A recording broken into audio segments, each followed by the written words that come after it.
Merci infiniment.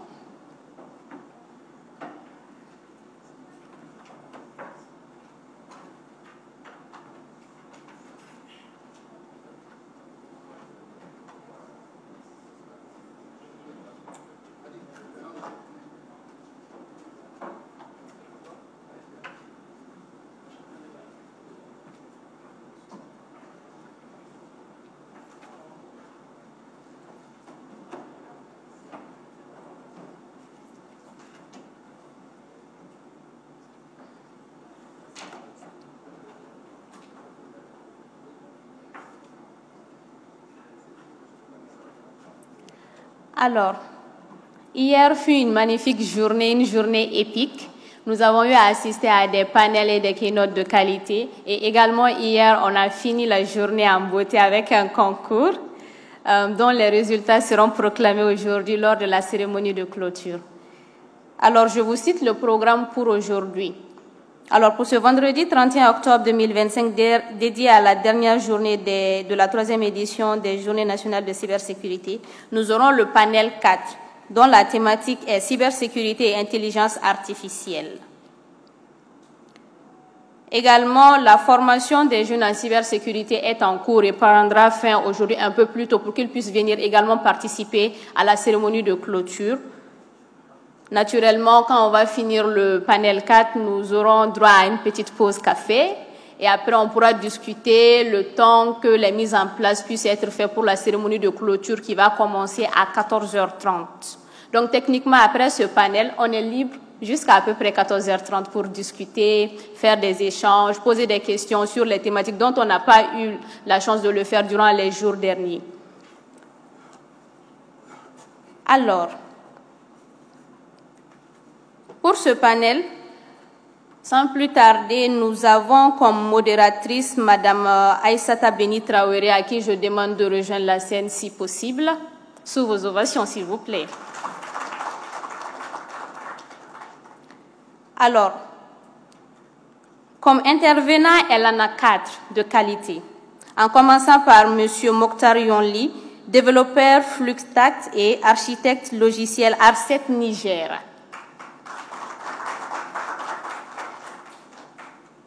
Nous avons Dr Djibril Diara, enseignant-chercheur en informatique, développeur logiciel au CIAR Mali.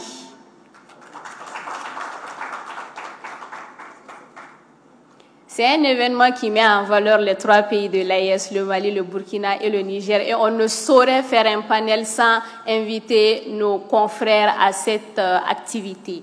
Nous avons Savadogo LG Arnold, directeur de la cybersécurité et de la coordination des relations extérieures des CCRE ANSI. Et enfin, nous avons M. Alou Dambélé, qui est un formateur en STEM et robotique chez RoboMali.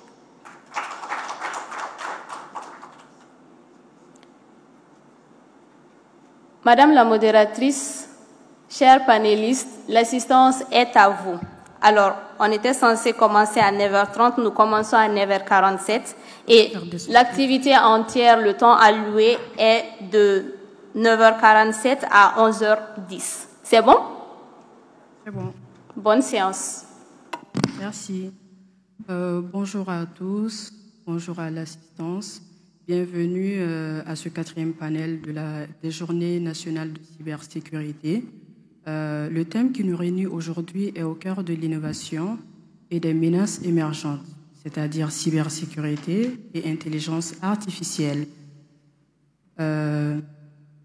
Nous savons tous qu'aujourd'hui, l'intelligence artificielle est plus qu'une simple technologie.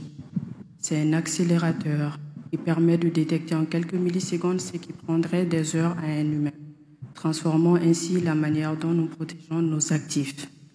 Alors, notre objectif du jour est d'explorer ce double tranchant. Comment capitaliser sur l'intelligence artificielle pour renforcer la résilience, tout en essayant de voir dans l'autre sens ce qui en sera du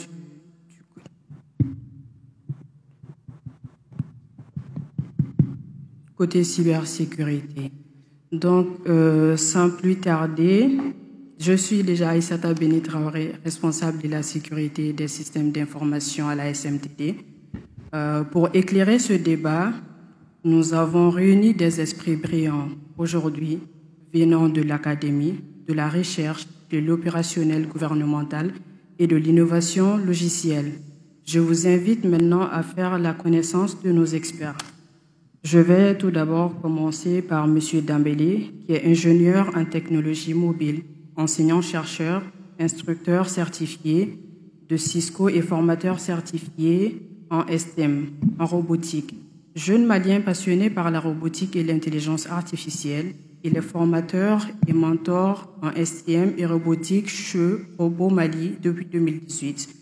Il a contribué à d'importants projets de recherche appliquée, notamment Bayele Mabaga, une initiative visant à mettre en ligne les langues maliennes grâce à la traduction automatique et à la compréhension des langues naturelles. Et le projet GELI ASR, qui a pour objectif de développer le premier modèle de reconnaissance automatique de la parole pour le Bambara, avec l'ambition d'étendre cette technologie aux langues autochtones locales. Il a également travaillé sur le projet de recherche en IA générative pour l'éducation, une initiative révolutionnaire exploitant la puissance de l'intelligence artificielle pour créer des livres d'apprentissage attrayants en Bamanankan à destination des enfants du Mali. Acteur engagé pour l'éducation, Alou participe chaque année à l'organisation du camp STM et robotique, qui attire plusieurs dizaines de jeunes du niveau élémentaire au niveau universitaire. L'objectif de ce camp est de promouvoir l'éducation STM, de sensibiliser les jeunes et de leur donner envie d'étudier les sciences et technologies. Il est aussi coach de l'équipe nationale de robotique, avec laquelle il a remporté des trophées dans toutes les compétitions auxquelles il a participé. Alou est également un apprenant. Tout au long de sa vie, il continue à développer ses compétences. Il est d'un caractère simple, rigoureux. Merci d'acclamer, s'il vous plaît, pour Monsieur Alou Dambélé, pour ses compétitions qu'il a eu à remporter durant les compétitions de robotique. Après Monsieur Alou Dambélé, nous avons comme intervenant Monsieur Mokhtar Yonli. Il est développeur full stack et architecte logiciel, passionné par l'innovation numérique et par l'impact des technologies en Afrique de l'Ouest. Son expérience s'étend sur la conception de solutions digitales à la gestion des projets technologiques dans des domaines tels que l'éducation, la santé et la gestion d'entreprises. Il s'intéresse particulièrement aux enjeux de la cybersécurité et à l'intégration de l'intelligence artificielle dans la protection des systèmes d'information et le renforcement de la résilience numérique. Il participe activement à des initiatives visant à promouvoir la souveraineté numérique et à renforcer la confiance digitale dans la région. En parallèle, il accompagne des organisations et des jeunes talents dans l'adoption des solutions technologiques innovantes adaptées aux réalités locales. Merci, s'il vous plaît, d'acclamer pour M. Mokhtar Yonli. Alors, après M. Mokhtar Yonli, nous avons un autre expert, M. Gestaba Louis Arnaud Savadogo. Il est professionnel reconnu dans le domaine de la cybersécurité, fort de plus de 10 années d'expérience, dont 6 années dans la cybersécurité. Il est ingénieur de conception en réseau informatique et télécommunications. Sa carrière a commencé en avril 2014 au niveau de la délégation aux activités aéronautiques nationales du Burkina Faso, où il a occupé le poste de cadre maintenance informatique. Il avait en charge la maintenance et le développement du système d'information de la délégation. En 2019, il a été admis comme ingénieur réseau et télécommunications au niveau de l'Agence nationale de la sécurité et des systèmes d'information, ANSSI du Burkina Faso. Il a participé à ce titre à plusieurs projets allant de l'élaboration des documents de gouvernance de la cybersécurité en passant par les audits techniques de sécurité des systèmes d'information. Depuis 2023, il est directeur de la cybersécurité, de la coordination et des relations extérieures au niveau de l'ANSSI du Burkina. Cette agence qui est le bras opérationnel du gouvernement pour la mise en œuvre des politiques de cybersécurité de l'État. Durant ces 2 années, il a piloté avec son équipe des projets numériques majeurs, dont entre autres la mise à niveau du CIRT national, la mise en place du Centre opérationnel de sécurité SOC du Burkina Faso, etc. Il a également été membre du conseil d'administration de l'ANSSI en tant qu'administrateur représentant du personnel de l'ANSSI de septembre 2021 à décembre 2023. Il a une expertise avérée dans la cybersécurité et la sécurisation des infrastructures critiques. Veuillez acclamer, s'il vous plaît, pour M. Savadogo. Et pour terminer, notre dernier expert, c'est Dr Djibril Diarra, enseignant-chercheur en informatique spécialisé, modélisation sémantique des connaissances et intelligence artificielle, maître assistant au CIAR Mali, chercheur associé au laboratoire CIAD de Gidon en France, développeur full stack, CTO de HQ Group, agence de communication digitale et de prestation de services. Alors, mesdames et messieurs, pour éclairer ce complexe thème sur lequel nous allons débattre aujourd'hui, nous avons des experts dont je viens de vous présenter.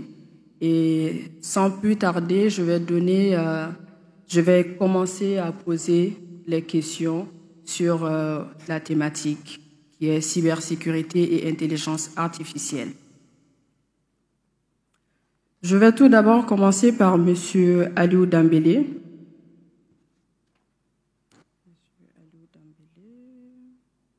Monsieur Aliou Dambélé, votre travail se concentre sur l'intelligence artificielle générative et les langues locales.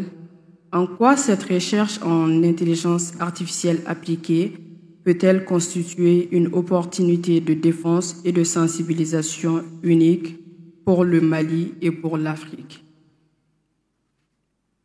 Bonjour à tout le monde et merci beaucoup pour la question. Comme elle a eu à le dire, depuis 2020, nous, on travaille sur l'intelligence artificielle. Notre travail est beaucoup concentré sur les langues, et précisément les langues nationales. Et comme cible, nous avons le Bambara. Donc, en 2023, on a reçu un financement, là où on a travaillé sur l'IA générative. Et c'est là-bas qu'on a vraiment exploité la puissance de cette IA. Donc, on a utilisé l'IA générative pour travailler sur un projet de l'éducation. Ce projet consistait en réalité de générer des livres avec l'expertise humaine, bien sûr. On a utilisé l'IA générative comme ChatGPT, Claude AI et d'autres outils, bien sûr, pour le texte. Et on a aussi utilisé pour la Google Translation pour la traduction. On a aussi utilisé les outils d'IA sur les images pour illustrer bien les livres, que ça soit adapté au contexte pour les enfants. Donc, pour répondre à la question, je pense que en plus de ça aussi, nous avons des formations des IA depuis la base, donc à partir du lycée. Donc, nous avons des programmes de formation pour les enfants. C'est pour les initier, les former et de les faire savoir que cette IA, elle n'est juste pas là pour s'amuser, mais on peut l'utiliser pour faire des travaux de très envergure. Donc, l'intelligence artificielle générative aujourd'hui est un atout. Elle ne sert pas seulement à générer du texte ou à faire des messages ou de générer des images pour faire peur aux gens. On peut bel et bien l'utiliser pour faire des projets de qualité et qui va vraiment répondre aux problèmes de la société, comme je viens de donner pour l'exemple dans le cadre de l'éducation. Voilà, donc c'est ce que je peux dire par rapport à ça. Oui. Merci beaucoup, Monsieur Dambélé, pour ces éclaircissements. Je pense qu'il y a des experts en cybersécurité dans la salle, mais parallèlement, je pense que dans l'audience, il y a également des étudiants universitaires qui sont là. Donc, j'ai une question pour M. Dambélé qui pourra peut-être mieux éclairer et mieux appuyer ce que M. Dambélé vient de dire. Monsieur Dara, s'il vous plaît, est-ce que vous pourrez nous fournir une définition claire de la cybersécurité et de l'intelligence artificielle et surtout, quel est le rapport fondamental qui unit ou oppose ces deux notions? Alors, merci beaucoup. Madame, je vais dire Djara. 2 fois que tu me qualifies de Dambélé, non, franchement, c'est impardonnable. Non, pas du tout, monsieur Djara. Un Traoré ne peut pas être Djara. Poursuivez. Merci beaucoup pour la question. Si vous me permettez, déjà, les laboratoires auxquels je suis associé, ce n'est pas à Gidon. Gidon, ça n'existe pas, c'est Dijon. Dijon, oui. Autant pour moi. C'est en France. Donc, je suis du CIAR, Centre d'intelligence artificielle et de robotique au Mali. C'est une UFR de recherche et de développement en technologie relative à l'IA et à la robotique. Comme mon prédécesseur Dambélé vient de le dire, l'intelligence artificielle, dire que c'est un tremplin pour le développement dans divers domaines, c'est une évidence, ça ne vaut plus la peine d'être dit. Donc, qu'à cela ne tienne, il faut quand même savoir à quoi ça consiste et quels peuvent être ses liens avec notre thématique d'aujourd'hui qui est relative à la cybersécurité. Alors, je vais commencer par la cybersécurité, comme vous avez demandé. En termes de définition, il y en a plusieurs. Hein. La plupart des firmes de cybersécurité donnent le leur, mais pour faire une quintessence, on peut le définir comme l'ensemble des pratiques, des législations et des technologies qui visent à protéger les systèmes informatiques et leurs composantes. Par composantes, il peut s'agir des composantes physiques, logicielles et des données. Donc, ça vise principalement à protéger ces infrastructures contre les cybermenaces dans un premier temps, assurer un peu la confidentialité des données, c'est-à-dire les autorisations d'accès à travers différentes techniques, et aussi veiller à ce que ces données soient disponibles. Donc, si on veut comprendre en résumé, on peut comprendre la cybersécurité, comme ça il y a différentes techniques sur lesquelles on va venir sûrement à travers les autres panélistes et puis d'autres questions. Maintenant, par rapport à l'intelligence artificielle, pour faire simple, hein, on peut comprendre comme le programme qui tente de simuler l'intelligence humaine en termes de résolution de problèmes. Et bien sûr, les recherches continuent, mais ça ne fait pas aussi bien que l'intelligence humaine sur beaucoup d'aspects, mais c'est un outil d'aide, surtout pour les calculs assez fastidieux et qui demandent beaucoup de volume de données. Donc ça, c'est la compréhension générale. Okay? Donc, l'ensemble des programmes informatiques qui permettent de faire des tâches qui sont généralement assimilables à l'intelligence humaine, en termes de raisonnement, en termes de prise de décision, bien sûr, à un certain niveau. Donc, comme ça a été dit par Dambélé, en fait, les IA ont été, je ne sais pas si on peut dire démocratisées, ça a été dit l'autre jour de chercher un autre terme, en tout cas répandues beaucoup à travers les LLM, les IA gènes qu'on a découvert, en tout cas chez nous, il n'y a pas longtemps, comme vers les années 2020. Mais il faut savoir que ce ne sont pas des nouvelles choses. Dans la recherche, l'intelligence artificielle existe depuis les années 50. Comme elle a dit, il y a des universitaires et il y a beaucoup de recherches sur ces questions-là. Et il faut savoir que les IA gènes ne sont qu'une branche. Ça a commencé depuis cette année-là et il y a différents types. Donc, On va avoir l'occasion de revenir sur ces différents types si l'occasion nous est donnée après. Merci beaucoup. Merci, Monsieur Diarra, pour ces éclaircissements. Après l'exploration sur la partie intelligence artificielle, je me tourne vers Monsieur Savadogo.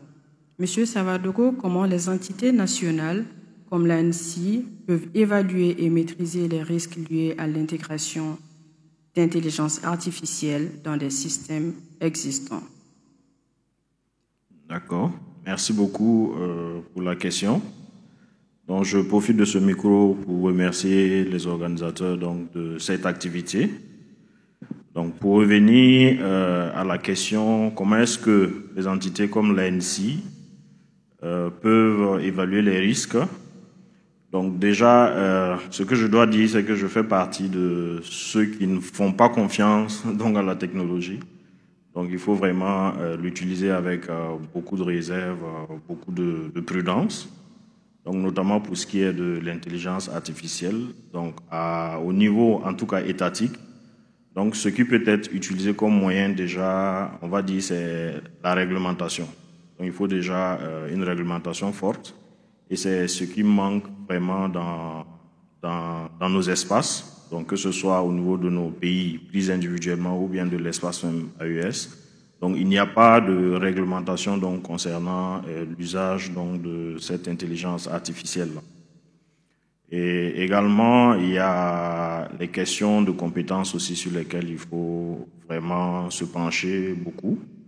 Donc, au niveau de l'ANSSI, c'est vrai que nous supervisons donc les systèmes nationaux, mais là où nous l'utilisons de façon pratique, donc c'est bien évidemment au niveau de la supervision, parce que vous n'êtes pas sans savoir que c'est une tâche vraiment fastidieuse, donc d'analyser en tout cas des milliers, on va dire même des millions donc de logs tous les jours. Donc, nous utilisons donc la capacité de cette technologie-là. Donc, pour nous appuyer un peu dans ces tâches d'analyse, donc pour faciliter, alléger un peu donc le travail donc des analystes. Bon, seulement, ce qu'il faut préciser aussi, cette évaluation des risques donc ne doit pas être uniquement le rôle des agences nationales. Donc, chaque organisation à son niveau doit également adopter donc une démarche donc qui lui permet donc de maîtriser déjà les risques au niveau de l'utilisation de ces outils. Donc, en termes donc, de démarche, d'analyse, de maîtrise des risques, elle ne s'écarte pas trop la démarche classique donc, des autres systèmes qui est, on va dire, l'inventaire des actifs, l'identification, l'évaluation, le traitement des risques. Mais il faut également prendre en compte les éléments peut-être de risque qui sont intrinsèques même à ces technologies-là. Donc, qui peut être diverses. Donc, déjà, nous avons, on va dire, la transparence, parce que nous utilisons aujourd'hui des algorithmes dont nous n'avons pas la maîtrise donc, de la conception, de l'architecture, les données qui sont utilisées donc, pour, on va dire, entraîner ces algorithmes-là et même à la fin de l'utilisation finale de des données. Donc, déjà, il y a cette transparence-là qu'il faut prendre en compte déjà donc, lors du choix de nos technologies, de l'algorithme ou de l'intelligence artificielle. Et également, il y a les questions de fiabilité donc, de ces algorithmes-là, parce que nous ne maîtrisons pas également les données utilisées, donc, comme je l'ai dit tantôt, pour l'entraînement de ces modèles et autres. Donc, il est important, en tout cas, de prendre ces éléments en compte, des éléments de risque, dès la conception même ou dès l'intégration donc, de ces systèmes d'intelligence artificielle dans nos organisations. Merci. Merci beaucoup, M. Savadogo, pour ces éclaircissements par rapport à l'intégration de l'intelligence artificielle dans nos systèmes existants. Je me tourne maintenant vers M. Yonli. Vous qui travaillez sur la conception logicielle, comment construire la confiance dans les solutions d'IA du point de vue des utilisateurs finaux et des décideurs publics? Bien, merci beaucoup. Merci pour la question. Si j'ai bien compris, c'est comment construire la confiance dans les solutions d'IA du point de vue des utilisateurs et des décideurs publics. Bien. Merci bien. Je remercie aussi surtout les organisateurs pour l'atelier. Pour répondre à votre question, je pense que pour mieux construire cette relation de confiance-là entre les utilisateurs finaux, je pense surtout dans un premier temps, il faudrait mieux expliquer aux gens comment est-ce que concrètement nos solutions que nous sommes en train de faire, elles fonctionnent, comment elles sont sécurisées, donc c'est-à-dire tous les processus que nous mettons en place, parce que je pense ce qui manque aussi par moment, c'est le fait de sortir, d'expliquer un peu aux gens, de faire la documentation, en tout cas pour ceux qui ont des services internes déjà, et ensuite, comment est-ce qu'on le fait concrètement? Principalement, c'est vraiment se mettre à jour, parce que je pense que ce qui nous manque en général, c'est qu'on ne se met pas à jour vis-à-vis des dernières technologies, vis-à-vis des dernières recherches qui se font, parce que ça arrive très souvent qu'il y ait des failles de sécurité qui soient découvertes, mais que malheureusement nos services ne prennent parfois pas la peine de se renseigner sur cela. Donc je pense, dans un premier temps, il faudrait faire en sorte que tous ceux qui créent déjà les solutions comme ça, tous ceux qui rentrent dans le développement soient mieux formés, puissent, pour que ces derniers, on va dire, puissent faire les meilleurs systèmes, le mieux sécurisés possible, et que, bon, par la suite, pouvoir documenter cela. Merci beaucoup, M. Yonli, pour votre éclaircissement. Alors, cette question, elle est valable pour tout le monde. M. Dambélé, M. Savadogo, M. Yonli et M. Diarra. Selon vous, est-ce que vous avez des exemples concrets d'intégration d'IA dans vos domaines liés à l'intelligence artificielle et à la cybersécurité? Je vais commencer par M. Diarra. Alors, par exemple concret d'intégration d'IA dans des systèmes de sécurité, vous voulez dire? Oui. Déjà, ici, il faut savoir que les questions de cybersécurité ne sont pas largement communiquées. Et il y a beaucoup d'entreprises, de groupes qui développent des solutions. Si ce n'est pas à travers des événements comme ça, il faut savoir qu'il n'y a pas une communication très large sur eux. Mais bon, dernièrement, j'ai appris quand même que localement, il y a des entreprises qui essayent quand même d'intégrer des IA dans leurs solutions proposées pour la cybersécurité. Comme vient de le dire Sabadoko, en fait, il faut savoir que l'IA intervient dans ce cadre-là pour pouvoir faciliter une certaine tâche, comme il a dit, l'analyse des logs pour les SOC. Donc, dernièrement, ces solutions, quand même, dans le cadre local, j'en ai deux exemples. Le premier est du Burkina Faso, en fait, dont j'ai pris la connaissance à travers des camarades d'université. L'outil s'appelle ScanStream. En fait, ils intègrent les systèmes d'IA, de deep learning et de machine learning pour pouvoir réduire, comme ça a été présenté, en tout cas essayé hier ici par les candidats au concours, pour réduire les cas de faux positifs, essayer d'aller plus rapidement dans un certain nombre d'analyses. Donc l'outil s'appelle streamscan.ia. Vous pouvez essayer de faire des recherches dessus. J'ai été sur le site, j'ai discuté un peu avec les promoteurs. Bon, la plupart de ces outils essayent aussi, de la plateforme essayent de développer des chatbots, comme ça a été dit tantôt, en fait, qui sont un peu à la mode maintenant, grâce au développement de la GenAI. Donc, pour pouvoir faciliter la communication des acteurs dans ce socle-là autour de leur problématique. Le second, c'est une plateforme développée par le monsieur qui a présenté le premier jour le Keynote 2. Donc, je pense qu'il est le promoteur de la dite entreprise. Ils ont un stand juste à la porte, c'est Ismacorp.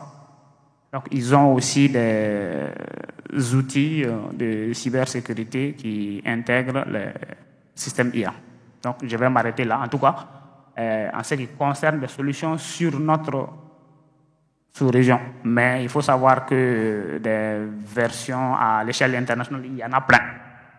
D'ailleurs, la plupart des géants de cybersécurité, Kaspersky, Norton, McAfee, ils intègrent tous des applications comme ça. Mais bon, comme il faut aller vers des solutions qui nous sont facilement accessibles, je vais m'arrêter à ces deux-là. Merci beaucoup. Merci bien, Monsieur Diarra, pour ces informations fournies. Je vais me tourner vers Monsieur Savadogo qui est sur place. Comme vous avez mentionné, peut-être des intégrations d'IA, de cybersécurité que vous avez eu à découvrir pour le Burkina. Donc peut-être que Monsieur Savadogo pourra nous éclairer un peu plus sur la question. D'accord, merci beaucoup. Donc effectivement, pour l'intégration de l'IA dans la cybersécurité, comme le docteur vient de le préciser, donc nous avons bien, on va dire, la diaspora burkinabé, donc la personne au Canada qui répond au nom de docteur Karim Ganame, donc qui a effectivement intégré l'intelligence artificielle donc, au niveau de la supervision. Donc de façon pratique, comment ça se passe? Donc il a un équipement qu'il installe à l'intérieur du réseau, donc il va collecter tout ce qu'il y a comme trafic. Donc, au-delà du réseau, donc, même les endpoints sont supervisés, comme il l'a mentionné aujourd'hui. Donc, ça couvre vraiment tous les pans. Donc, on va dire une sécurité donc, à 360 degrés, même si la sécurité à 100% n'existe pas. Mais ça permet quand même d'alléger donc, cette tâche de supervision au niveau des analystes là. Donc, bien sûr, au Burkina Faso, nous sommes en phase donc, de contractualisation donc, avec le docteur. Donc, pour pouvoir utiliser donc, cette technologie au niveau de la supervision des infrastructures critiques. Donc, ça, c'est le cas concret du Burkina Faso. Bon, il y a d'autres projets peut-être en gestation. Donc, déjà, au niveau de l'agence, nous avions donc, un élément qui travaillait donc, sur cette question, donc l'intégration de l'intelligence artificielle dans les systèmes de supervision également. Et aussi des initiatives donc, locales donc, qui tendent à fabriquer on va dire des solutions d'IA donc, pour des domaines spécifiques. Mais là, c'est vraiment embryonnaire. Voilà. Donc, voici un peu l'expérience pour ce qui concerne le Burkina Faso. Sinon, comme il a dit, sur le plan international, nous avons vraiment beaucoup d'exemples. Et aujourd'hui, les antivirus donc, même tendent à évoluer, donc, à utiliser cette technologie pour pouvoir être plus efficaces. Parce que sur la base, ils fonctionnaient sur des systèmes de signature. Donc, tant que les indicateurs de compromission, comme les adresses IP et autres, ne sont pas connus, donc l'antivirus est dans l'incapacité de détecter une attaque ou bien un malware. Mais aujourd'hui, ils ajoutent quand même, on va dire, l'analyse comportementale, donc qui permet d'élargir le champ de détection. Merci. Merci beaucoup, Monsieur Savadogo, pour ces éclaircissements. Pour rafraîchir un peu la mémoire de nos panélistes, je reviens sur la question qui est valable pour tout le monde. C'est-à-dire, est-ce que vous avez des exemples concrets d'intégration d'intelligence artificielle dans vos domaines liés à la cybersécurité? Monsieur Dambélé, la parole est à vous. D'accord, merci beaucoup. Bon, des solutions locales, peut-être je ne suis pas trop dans le domaine de la cybersécurité, même si j'ai fait les réseaux. Moi, j'évolue plutôt dans l'IA.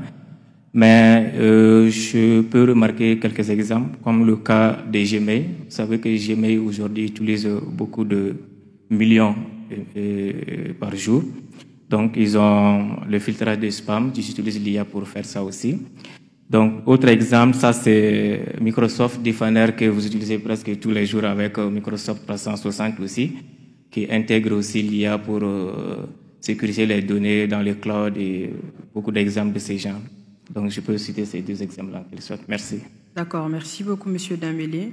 Monsieur Yonli, est-ce que au Niger ou au niveau de votre structure, est-ce que vous avez des exemples concrets d'intégration d'intelligence artificielle dans le domaine de la cybersécurité? Déjà, au Niger, je pense que pour ce qui est de la cybersécurité, nous n'avons pas pour l'instant d'outils qui intègrent l'intelligence artificielle. Mais nous avons l'utilisation de l'intelligence artificielle dans d'autres systèmes, notamment pour ce qui est du e-gouvernement.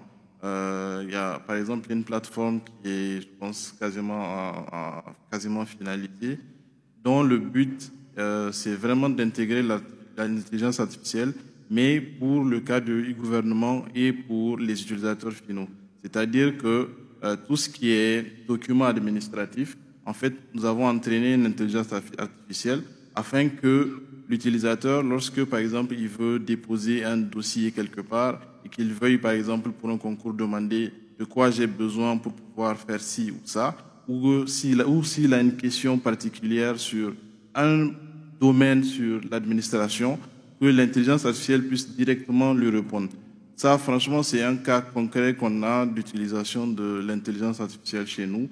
Et c'est sur des projets comme ça que nous voulons aller pour que les IA génératives qui existent déjà ne servent pas que à demander en général, mais vraiment à pouvoir se concentrer sur cet aspect-là du e-gouvernement.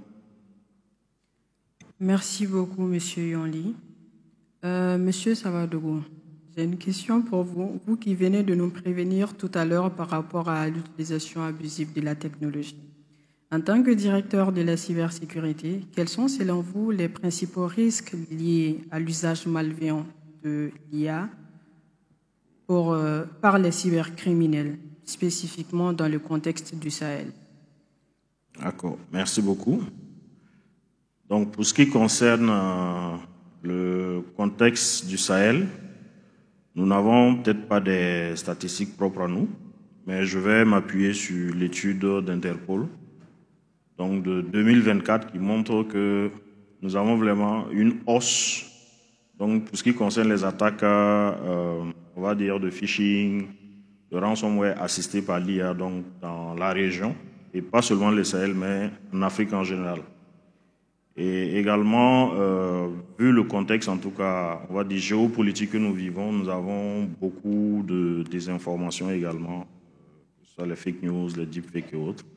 Mais le principal risque auquel nous faisons face, donc, c'est les phishing, les scams en ligne, et ainsi de suite. Donc, qui sont vraiment on va dire le vecteur privilégié, donc, des cyberattaquants. Donc, voici un peu en termes d'attaques, donc on va dire les plus récurrentes. Mais sinon, après, nous avons d'autres types d'attaques qui sont supportés par l'IA. Donc, que ce soit les ransomware, nous avons également les DDoS. Donc, il y a vraiment une panoplie d'outils aujourd'hui, quand vous allez sur le Darknet, qui aident ces cyberattaquants-là à perfectionner, on va dire, leur attaque. Donc, nous avons par exemple des IA comme WormGPT qui n'intègrent pas ces contrôles éthiques, donc, qui existent dans les IA conventionnels comme ChatGPT et autres. Donc, voici un peu ce que je pourrais dire sur la question. Merci. Merci beaucoup, Monsieur Sawadogo. Monsieur Yonli, vous qui travaillez sur la conception logicielle, quel cadre de gouvernance ou de mécanisme d'audit devrait être mis en place pour encadrer l'utilisation de l'intelligence artificielle dans des secteurs sensibles comme la finance, la santé ou la sécurité? Vous pouvez répéter, s'il vous plaît? Vous qui travaillez sur la conception logicielle, quel cadre de gouvernance ou mécanisme d'audit devrait être mis en place pour encadrer l'utilisation de l'IA dans des secteurs sensibles comme la finance, la santé ou même la sécurité? Bien, merci. Je pense quand même que le grand problème, comme vous l'avez dit, c'est que ces cadres-là n'existent pas.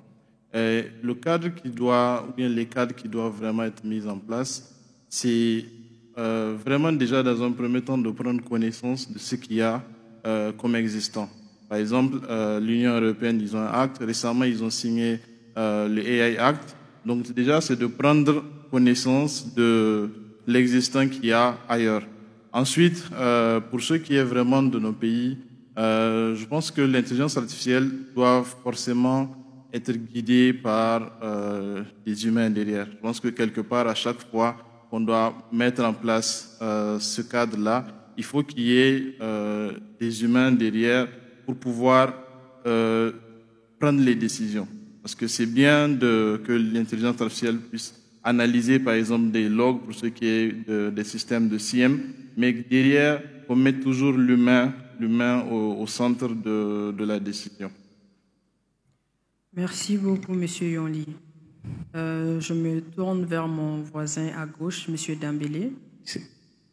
Vous qui êtes au cœur de l'innovation locale, comment pouvons-nous concrètement soutenir et financer les startups africains dans le développement des solutions de cybersécurité basées sur l'IA adaptées à nos réalités? D'accord, c'est une question très excellente parce que le gros problème même c'est ça. Donc les idées sont là, mais généralement il n'y a pas d'accompagnement. Donc moi je pense que il faut accompagner les startups par la formation parce qu'on néglige ça et ça c'est un point très très important. Donc aujourd'hui il a été signalé que par mes chers co-panélistes, vous allez voir que ces IA qui sont là, il n'y a pas de réglementation. Donc par exemple, vous prenez ChatGPT, vous lui posez des questions sur des choses, donc il va vous répondre. Il n'y a pas un cadre. Donc il faut qu'il y ait un cadre. Il faut accompagner les startups de façon financière, mais aussi par des formations aussi. Et l'autre chose aussi, c'est que généralement, on n'a pas une formation adaptée aussi. Donc comme je le disais toujours, ça c'est aussi un problème. Mais je pense que la solution, c'est quoi? C'est les bootcamps, ce qui n'est pas vraiment une culture très, très générale ici.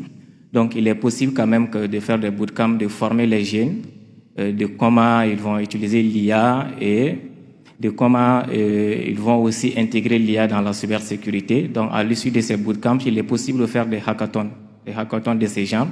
Donc, là où les jeunes peuvent réfléchir à long terme et aussi sur des solutions. Donc, ça va être l'occasion pour eux de façon nationale, régionale ou même internationale d'exposer ces solutions-là et de développer quelque chose de ces gens. Donc, c'est ça aussi. Il faut qu'il y ait aussi un accompagnement, comment je vais dire ça, de coaching ou, je sais pas, d'incubateur de ces gens. Donc, quelque chose ou bien quelqu'un qui sera là pour les cadrer et aussi les aider. Parce que quand les jeunes développent une solution, alors comment est-ce qu'ils vont les tester, comment est-ce qu'ils vont la déployer? Donc, il faut qu'il y ait un contact avec eux et les entreprises. Donc, il faut ces choses pour résumer. Donc, il faut l'argent, c'est pas seulement l'argent, mais il faut aussi la formation, il faut l'accompagnement, il faut l'intégration. Et c'est ce que je pense de ça. Merci. Merci beaucoup, Monsieur Dambélé. Nous avons certains de nos décideurs ici présents dans la salle et j'espère qu'ils auront compris et noté vos requêtes. Merci beaucoup. Merci. Monsieur Diarra, s'il vous plaît, quelle application concrète de l'intelligence artificielle, c'est-à-dire analyse prédictive, détection d'anomalies, pourrait être déployée dès aujourd'hui pour renforcer la cybersécurité des infrastructures critiques? Alors, je pense qu'une partie de cette question a été répondue déjà par les questions précédentes, mais bon, comme ça a été dit, hein, on va peut-être le répéter un peu. Localement, il n'y en a pas beaucoup. Donc, il y a les modèles qu'on peut prendre et essayer de développer. Je pense que c'est ce que certains candidats ont essayé de faire hier. Quelques exemples de ces modèles OpenAI qui permettent quand même d'intégrer de l'IA dans des systèmes de cybersécurité. Il y a Cortez, qui est, on va dire quoi, une plateforme qui propose des outils open source qu'on peut essayer d'adapter aux réalités. Okay? Il y a MISP aussi, qui est une plateforme aussi open source. Donc, je pense que nous n'en avons pas. Peut-être dans la recherche, il faut essayer de... Oui, en fait, la question, c'est quelles solutions pourraient être déployées aujourd'hui pour renforcer la cybersécurité, selon vous, en tant qu'expert en intelligence artificielle? C'est ce que j'essaie de dire. Cortex, c'est une solution open source qu'on peut prendre et intégrer, par exemple, dans les solutions qu'on essaie de proposer. Hier, il y a, je ne sais pas si vous vous rappelez, il y a un monsieur qui a présenté un système, je sais pas, quelque chose IA, Security IA Shield, je pense bien. C'était la première présentation du volet prototypage. Okay? Il a dit qu'il a intégré des outils IA pour pouvoir accélérer dans ses analyses, comme ça a été dit, parce qu'en fait, c'est des outils qui aident dans ces tâches-là, qui sont assez fastidieux si l'humain doit s'en charger. Donc, il a pris un ensemble d'outils, les intégrer pour pouvoir aller rapidement. Et aussi la détection des faux positifs. Ça veut dire quoi? En fait, sur les équipements d'un système informatique, il y a ce qu'on appelle les points terminaux, des endpoints. Okay? Donc, ils envoient quotidiennement des logs. Il faut analyser pour pouvoir trouver des éventuels cas d'alerte. Donc, l'IA peut aider beaucoup dans ce sens. Okay? Donc, c'est un peu ce que je peux dire par rapport à cette question. Merci beaucoup, M. Diarra. Alors, M. Yonli et M. Savadogo, au niveau de nos structures, tout le monde travaille avec des chaînes d'approvisionnement et des fournisseurs. Donc, quel mécanisme de vérification et d'audit indépendant des fournisseurs et des chaînes d'approvisionnement d'IA recommanderez-vous pour garantir la sécurité et l'intégrité des modèles utilisés? Je vais commencer par M. Savadogo. D'accord. Merci beaucoup pour la question, qui est très intéressante. Je pense que ça avait déjà été relevé. Ce qu'on constate, c'est que dans nos espaces, il n'y a pas de réglementation concernant donc l'utilisation de l'IA. Donc pour ma part, avant même d'aller au niveau des contrôles, des audits, tout ça, il faut déjà qu'on puisse asseoir une réglementation claire donc, sur l'utilisation de ces outils-là, en fonction, bien entendu, des domaines d'application. Donc, nous avons déjà de l'existence sur le plan international. Hein. Comme le co-panéliste l'a rappelé, il y a l'Union européenne qui vient de signer son IA Act. Nous avons également les États-Unis qui ont le NIST IA RMF, donc qui permet quand même de s'assurer que ces intelligences artificielles-là répondent quand même à un certain nombre de besoins. Voilà. Et comme je l'ai dit, il faut également asseoir des contrôles assez pointus, donc durant toute la phase d'intégration de ces intelligences artificielles dans la chaîne d'approvisionnement. Donc ça part déjà de la conception, donc quel algorithme on va utiliser.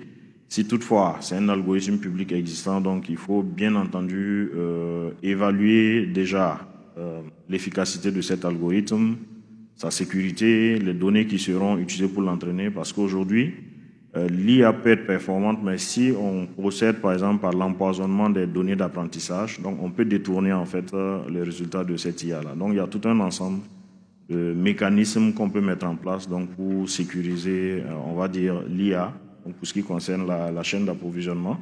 Mais le plus important pour ma part, c'est vraiment la réglementation qu'il faut vraiment bien asseoir et donner même ces prérogatives-là, pourquoi pas, à des structures au niveau étatique qui puissent faire le contrôle donc, de ces intelligences artificielles-là. Merci. Merci beaucoup, M. Savadogo. M. Yonli, dans quelle mesure les cadres internationaux, c'est-à-dire lois et conventions, doivent-ils évoluer pour prendre en compte l'intelligence artificielle générative et l'intelligence artificielle hybride, c'est-à-dire intelligence humaine plus machine, qui brouillent les pistes de l'attribution des attaques? Dans quelle mesure les cadres internationaux doivent-ils évoluer pour prendre en compte l'intelligence artificielle générative et l'intelligence artificielle hybride, c'est-à-dire intelligence humaine plus machine, qui brouillent les pistes de l'attribution des attaques? Ok, vous parlez des cadres internationaux hors de notre zone? Bon, que ce soit au niveau de votre zone ou si vous avez des ajouts au niveau international également, vous pourrez les partager avec nous. Ceux qui ont marqué quand même des cadres, je pense que c'est principalement, comme disait aussi les co-panélistes. En fait, il y a déjà des outils open source qui existent déjà dans ce sens-là. Il y a des conventions qui existent déjà dans ce sens-là. Et je pense principalement, nous devrions, dans un premier temps, s'asseoir et regarder ce qu'il y a déjà comme existant. Regardez ce qu'il y a déjà comme outil open source, parce qu'il y a vraiment des gens qui font un travail formidable dans ce sens-là.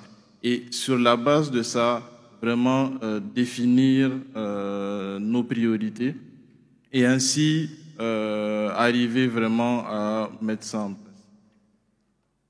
D'accord. Merci beaucoup, Monsieur Yonli. Monsieur Dambélé, je me tourne vers vous. Comment prévenir les usages malveillants de l'intelligence artificielle, comme le deepfake ou l'automatisation des attaques, tout en permettant l'innovation légitime et le développement de l'IA pour le bien?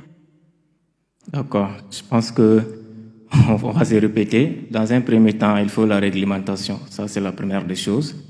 En deuxième lieu, il faut la formation. Il faut former les gens sur l'utilisation de ces IA. Il faut leur faire savoir que ce n'est pas à but de malveillance qu'il faut l'utiliser. Et aussi, il faut les sensibiliser.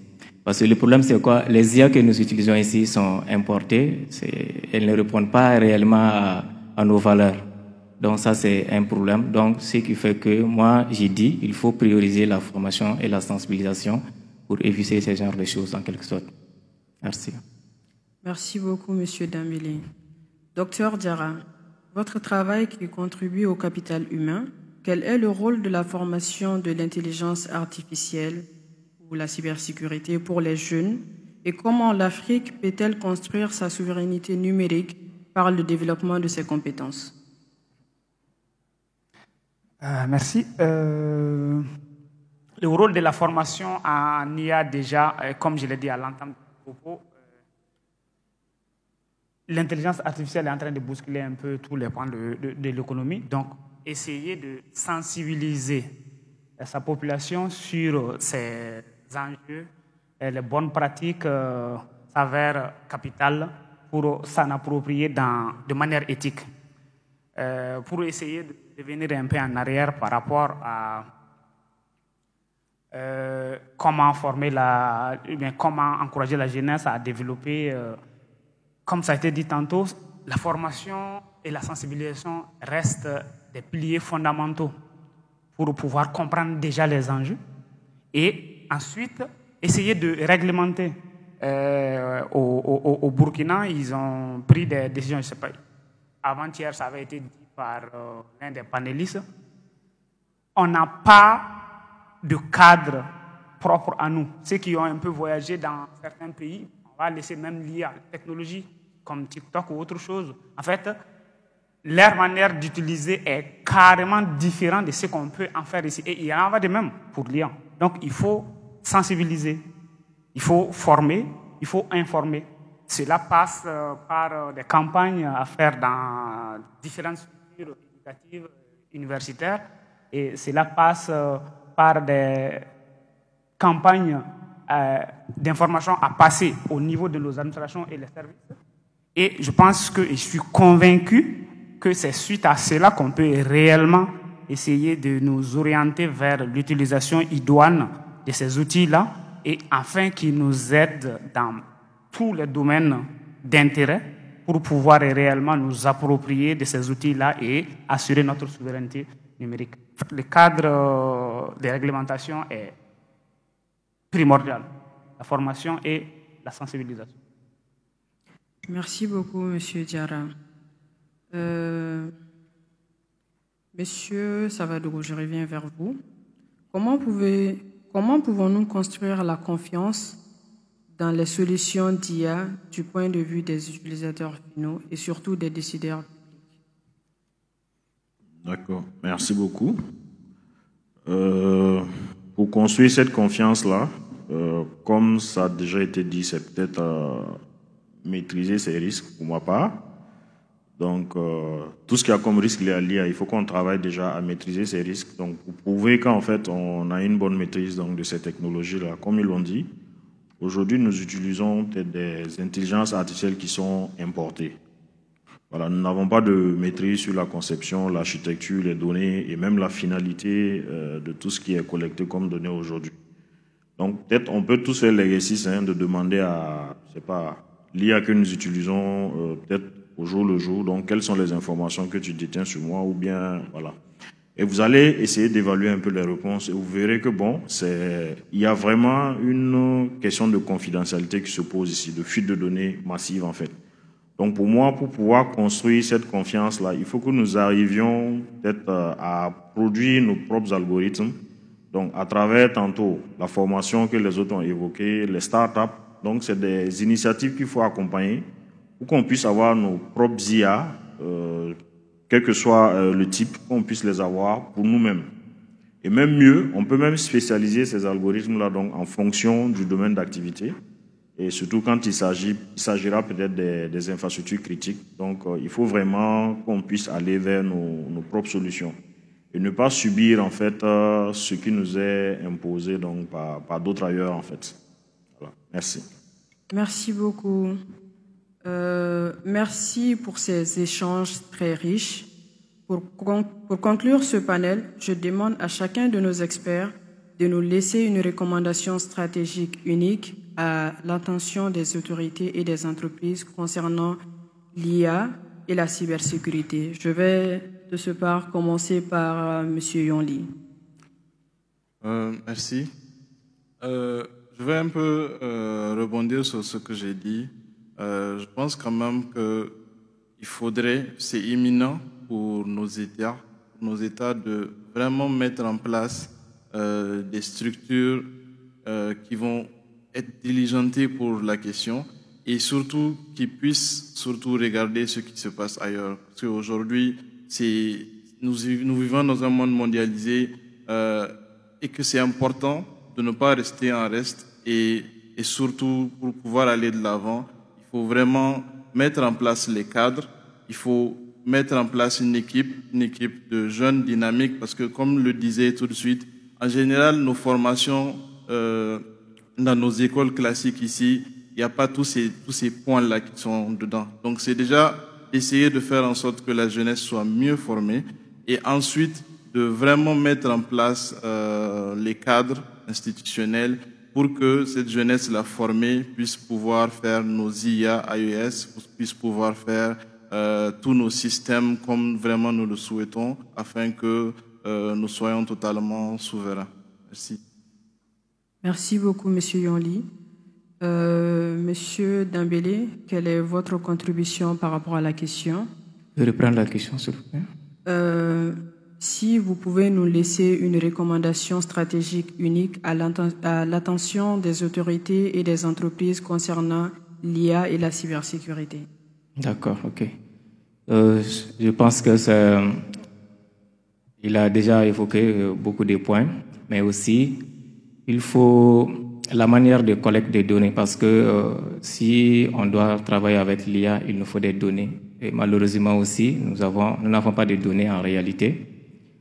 Beaucoup de gens essayent, mais en essayant ça, comme on l'a clairement dit aussi, il n'y a pas de cadre. Donc, chacun collecte les données comme il veut. Donc, ça, les données peuvent être biaisées. Et le problème de l'IA, c'est que les données avec lesquelles vous l'entraînez, c'est comme ça qu'il va produire aussi les résultats. Donc, je pense qu'il faut une stratégie, peut-être nationale, régionale, quelque chose comme ça pour permettre la collecte des données et pour faciliter un peu aussi l'entraînement des modèles d'IA pour les jeunes. Donc, je répète encore, il faut aussi la formation. Je pense que mon cher co-panéliste l'a déjà dit. Il faut insister sur la formation dès la base. Donc, Dr Diarra l'a dit, quand on quitte le Mali et qu'on aille ailleurs, ou bien on quitte l'Afrique, on sent que nous sommes tellement en retard que c'est pas possible. Donc, juste pour la petite preuve, quand l'équipe du Mali a essayé de participer aux Olympiades internationales de l'intelligence artificielle en Chine, pour le recrutement, on ne savait même pas que faire, donc il y avait aucune compétence. Mais les jeunes qu'on a pu recruter, leur compréhension était très rapide. Ils sont partis. Bien vrai qu'ils n'ont pas compétit dans la catégorie haut niveau, mais ils ont compétit dans la catégorie gate, c'est-à-dire une catégorie pour les gens qui n'ont pas assez d'expérience. Ils ont fait leurs preuves, donc ils ont été premiers de cette catégorie. Mais aussi, en plus de ça, ils ont été bien classés aussi de façon mondiale. Donc je pense que si la formation de base est là, donc ça peut corriger beaucoup de choses. Les autorités aussi doivent réglementer les choses, ça c'est très important. Donc il faut créer un cadre pour que ça soit cadré et que l'utilisation soit, qu'il y ait la confiance, la transparence dans les données et tous ces genres de choses. Donc c'est ce que je peux ajouter. Merci. Merci beaucoup, Monsieur Dembélé. Quant à vous, Monsieur Savadogo, est-ce que vous pourrez nous laisser une recommandation stratégique et unique à l'attention des autorités et des entreprises concernant l'intelligence artificielle et la cybersécurité? D'accord, merci beaucoup.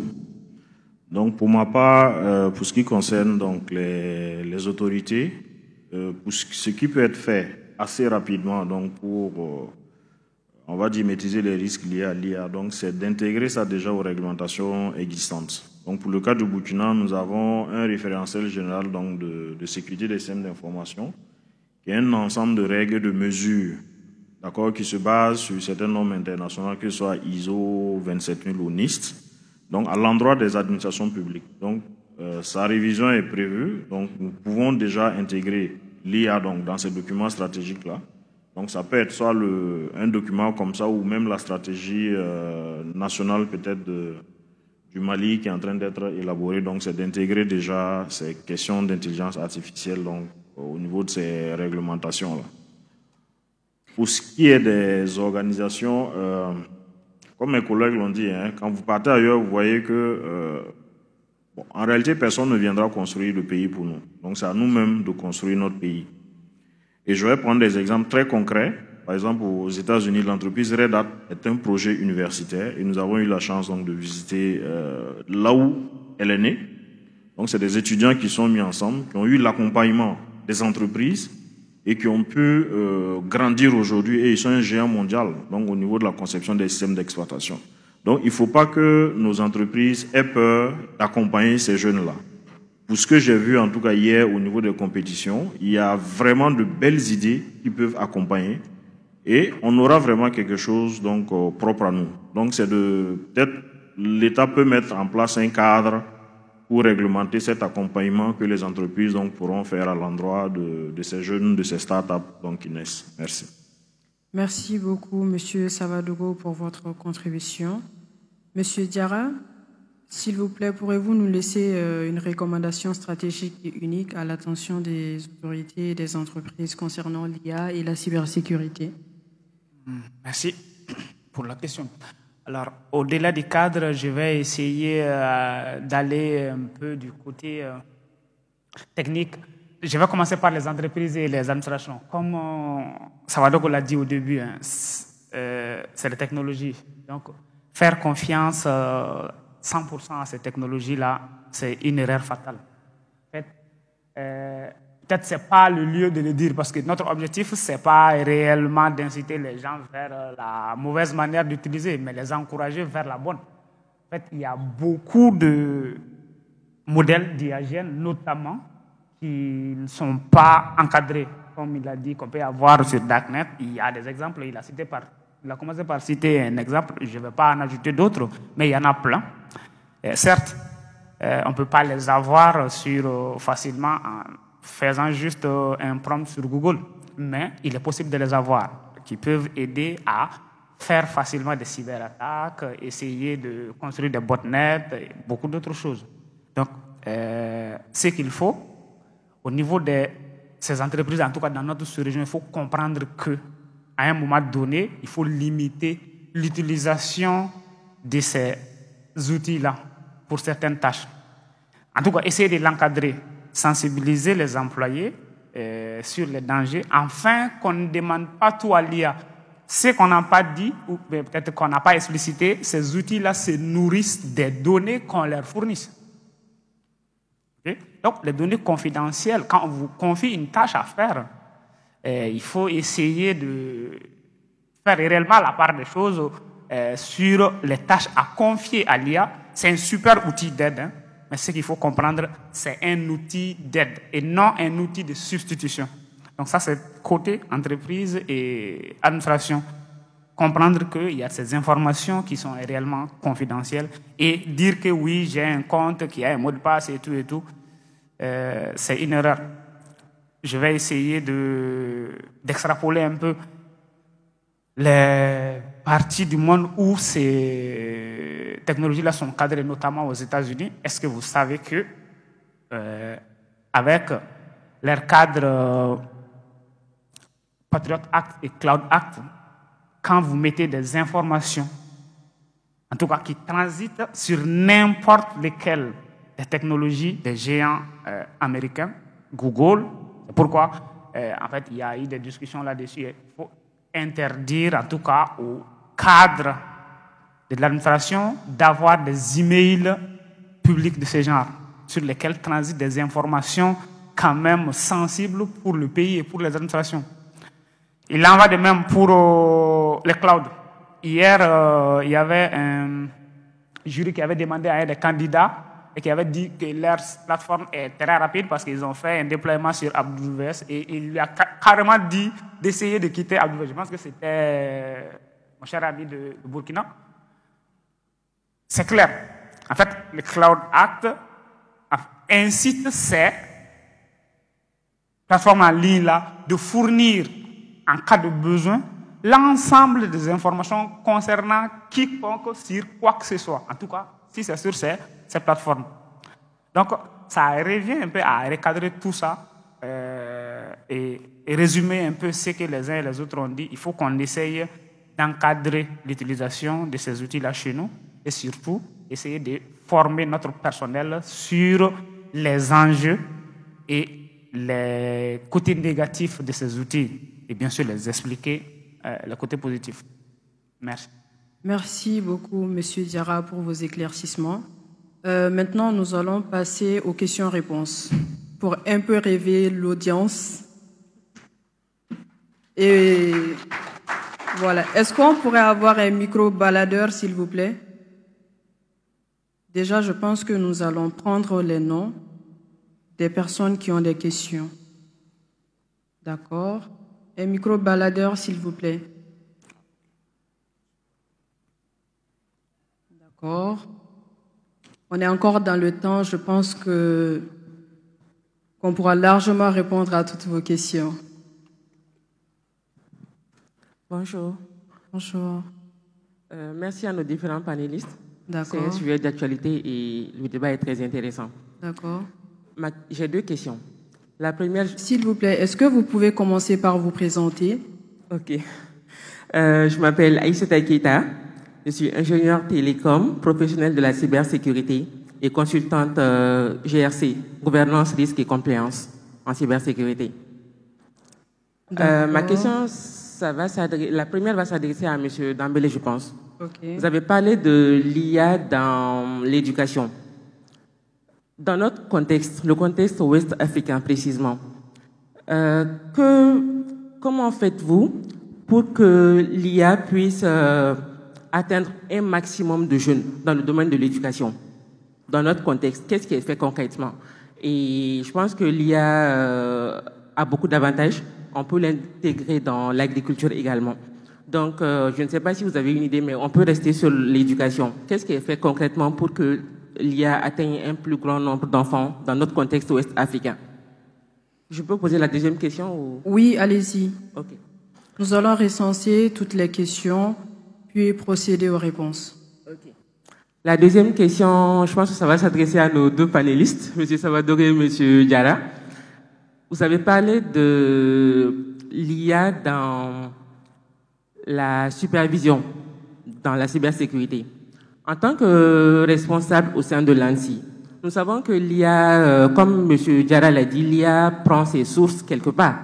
Et c'est nous qui le nourrissons. Donc, de la même manière qu'on utilise l'IA pour nous protéger contre les cybermenaces, c'est de la même manière que les attaquants aussi l'utilisent pour pouvoir faire leur cyberattaque.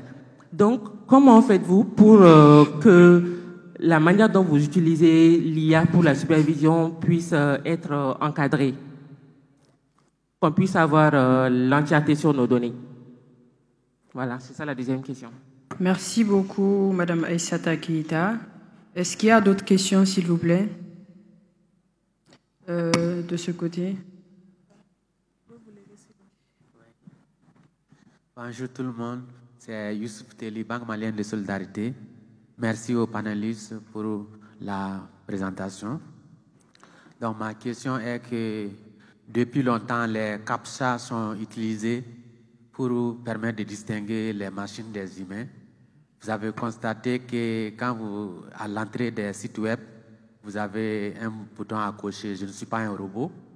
Donc, du coup, la plateforme vous demande de choisir des cases à cocher, des feux de signalisation, de reconnaître.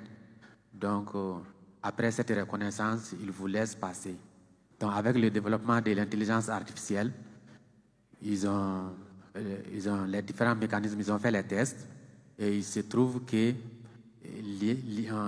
l'IA arrive à cocher ces cases. Les ChatGPT et OpenAI dans sa version payante, il arrive à cocher ces cases mieux que les humains. Donc, ma question est de voir, face au développement de l'intelligence artificielle, comment trouver une alternative par rapport au CAPTCHA. Bien que dans le monde professionnel, nous gérons au mieux avec nos mécanismes d'authentification tels que les OTP, les tokens, les certificats, les mécanismes MTLS et les outils CMN pour faire nos authentifications. Mais pour le grand public, sur les sites web, le CAPTCHA qui est utilisé, quelle est l'alternative que vous proposez? Merci beaucoup. Monsieur Issouf, s'il vous plaît, votre question est adressée à qui ou c'est adressé aux développeurs. Ok. D'accord. Donc, Monsieur Yonli, vous prenez la question? Ok.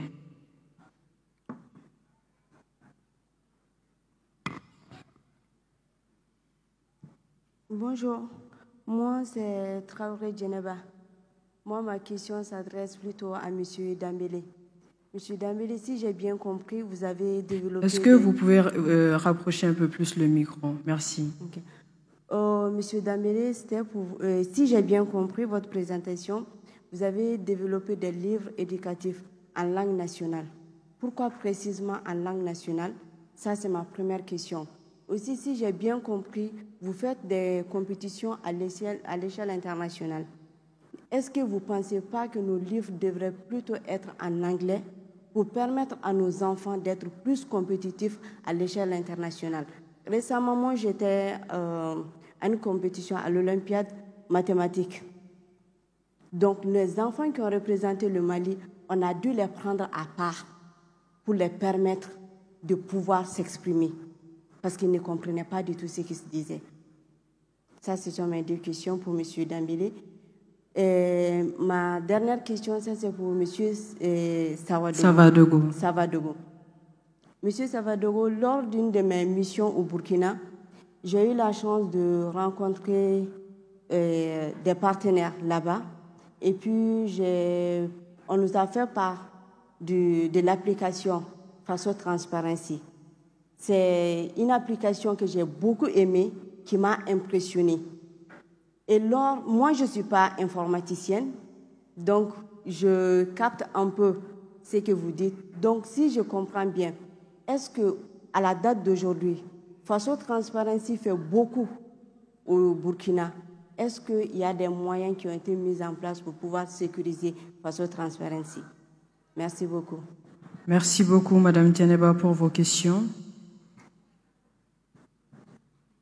Vous les notez, j'espère.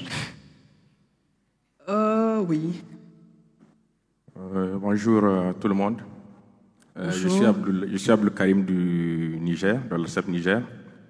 Au tout début, je vais une fois de plus remercier le Mali pour cette grande opportunité qui a été offerte à l'ensemble des pays de l'AES pour l'organisation de ce grand événement. Particulièrement merci à l'AMRTP. J'ai deux questions. La toute première question, elle va à l'endroit de l'ensemble des panélistes. Aujourd'hui, si on regarde en termes de cybersécurité, sur la cybersécurité, nos trois pays, chacun de son côté, et je crois qu'au Niger, c'était depuis 2022, le Niger a une stratégie nationale de cybersécurité depuis 2022. Le Burkina aussi, je crois que c'est acté, ils ont une stratégie nationale. Je crois qu'au Mali, c'est en train d'être mis en œuvre. À l'image de la stratégie nationale de la cybersécurité au niveau des trois pays, est-ce que nos trois pays, les membres de l'AES, est-ce qu'ils ont une stratégie nationale de l'intelligence artificielle? Donc c'est pour voir un peu est-ce que le gouvernement prend cette question de l'intelligence artificielle à son niveau. Et la deuxième question va à l'endroit de notre confrère du Burkina. Je tiens à le redire, je le disais lors du panel, le panel 2 sur lequel j'étais panéliste. Je suis très impressionné par la maturité du Burkina sur la cybersécurité. Je voudrais savoir, au niveau de l'ANSSI Burkina, déjà du point de vue institutionnel, quelle est votre hiérarchie institutionnelle? Première question. Deuxième question, comment vous fonctionnez? Est-ce que l'ANSSI a été créé par une loi ou un décret, ou bien c'est un décret? Et du point de vue organisationnel, comment l'ANSSI est organisé? Est-ce que l'ANSSI prend des initiatives pour édicter des règles? Est-ce que l'ANSSI, à travers ces règles-là, si les entreprises auxquelles ces règles-là sont comment on dit, destinées ne respectent pas ces règles-là, est-ce qu'il y a des sanctions qui s'en suivent? Et du point de vue technique aussi, le SOC, est-ce qu'ils sont directement rattachés à ANSSI ou bien à une structure qui les gère? Et quel est votre lien avec les autres institutions de l'État? Par exemple, l'institution qui gère toutes les questions du numérique, je viens à plusieurs, je ne me rappelle plus des noms. Quel est votre lien? Comment vous travaillez ensemble avec les autres institutions qui sont dans le numérique? Voilà, donc ce sont mes deux questions. Merci beaucoup. S'il vous plaît, madame, vous pouvez venir devant. Il y a un monsieur qui a une question.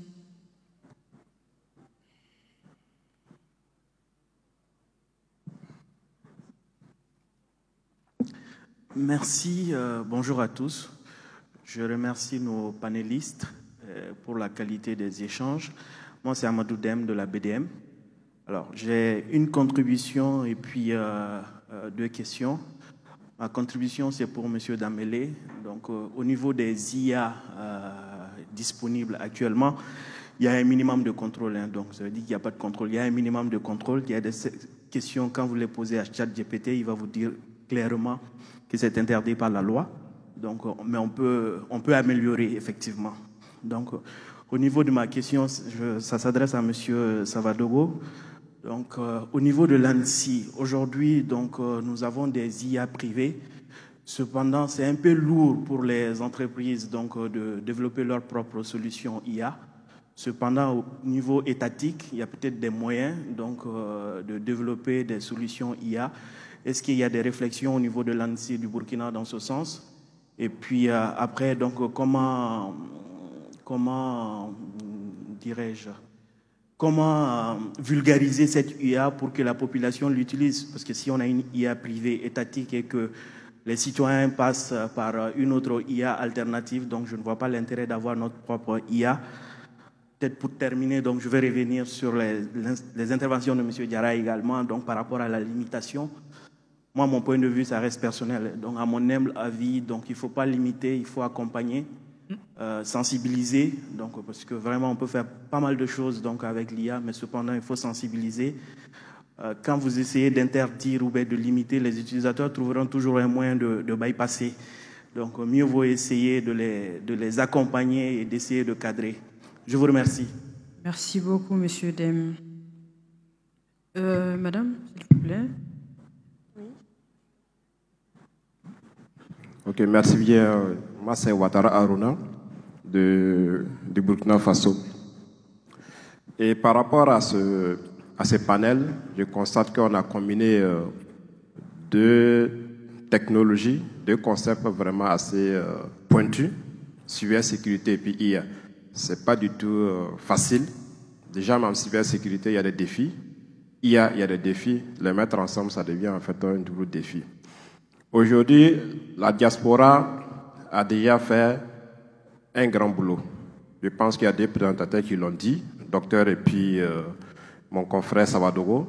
Il y a des Burkinabés qui ont déjà inventé des solutions qui marchent au plus haut niveau de l'État américain, de la défense américaine, qui fait la surveillance 360 degrés avec l'IA.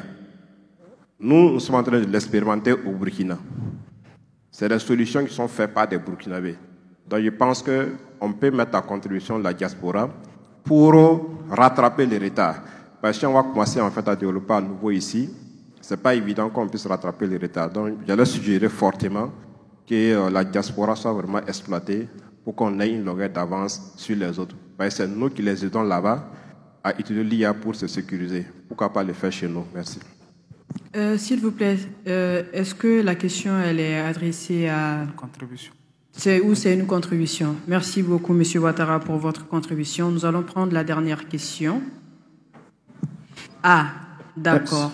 J'espère que Madame Diallo ne va pas venir me chercher ici pour faute de temps. Allez-y, monsieur. Merci, je suis Tapili Amadou.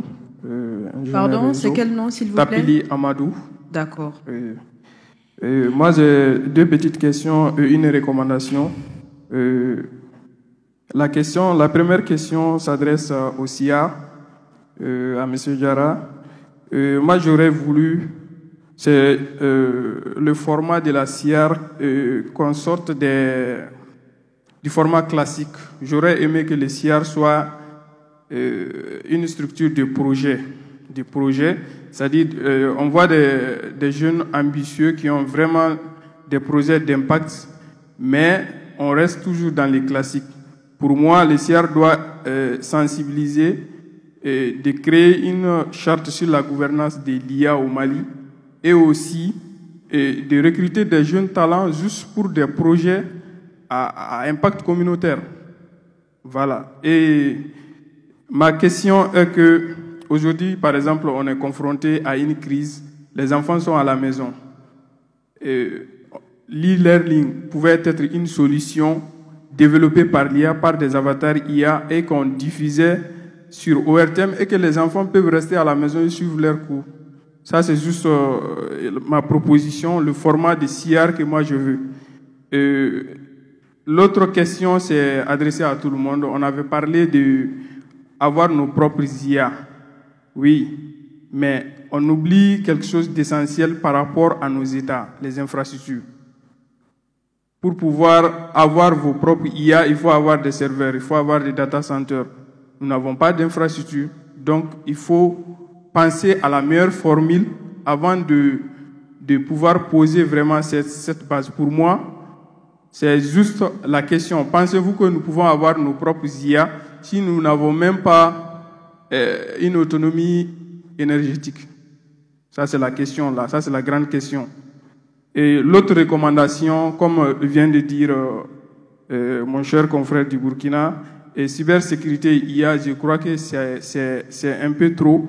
Ma recommandation est que d'ici l'année prochaine, chaque pays organise d'abord un forum national sur l'intelligence artificielle. Parce que pour moi, la chose est un peu prise à la légère. Donc, que ce soit au Burkina, au Niger ou au Mali, nous organisons, comme ces journées, forum national sur l'intelligence artificielle et qu'on choisisse un pays pour organiser un forum régional de l'AES sur l'intelligence artificielle, qu'on puisse adopter vraiment une charte sur l'utilisation de l'intelligence artificielle. Ça, c'est une recommandation majeure que je formule à l'endroit des panélistes. Merci. Merci. Il y a le monsieur sur la première ligne. Nous allons prendre la dernière question.